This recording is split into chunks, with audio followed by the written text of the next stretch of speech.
আজকে জানাবো নবীকে কিভাবে সালাম দিলে আপনার শত শত বছরের গুনাহ ক্ষমা হয়ে যাবে এবং শত শত বছর আমল করার মতো সওয়াব হবে এবং আল্লাহ তাআলা নবীকে আপনি স্বপ্নযোগে দেখতে পারবেন এবং আল্লাহ তাআলা খুশি হয়ে আপনাকে জান্নাত দিয়ে দেবেন সেই নিয়ম বা সেই আমল সম্পর্কে। দর্শক, আপনি আপনার পক্ষ থেকে সর্বোচ্চ চেষ্টাটুকু করবেন ভক্তি শ্রদ্ধা নিয়ে নবীজিকে দিনে রাতে দুপুরে সকাল বিকাল প্রতিটা উল্লেখযোগ্য সময়ে সালাম দিতে।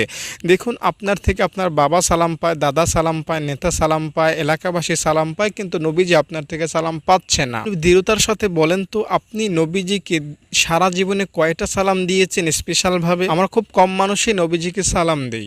তাই আমি আপনাকে শোনাচ্ছি, জায়নামাজে বসে উজু সহকারে নবীজিকে এই সালামটা দিবেন। ইনশাআল্লাহ নবীজি অনেক খুশি হবেন, আল্লাহ তাআলা আপনাকে সীমাহীন সওয়াব দিবেন এবং আল্লাহ তাআলা আপনার গুনাহগুলো ক্ষমা করবেন ইনশাআল্লাহ, এবং নবীজি আপনাকে স্বপ্নযোগেও দেখা দিতে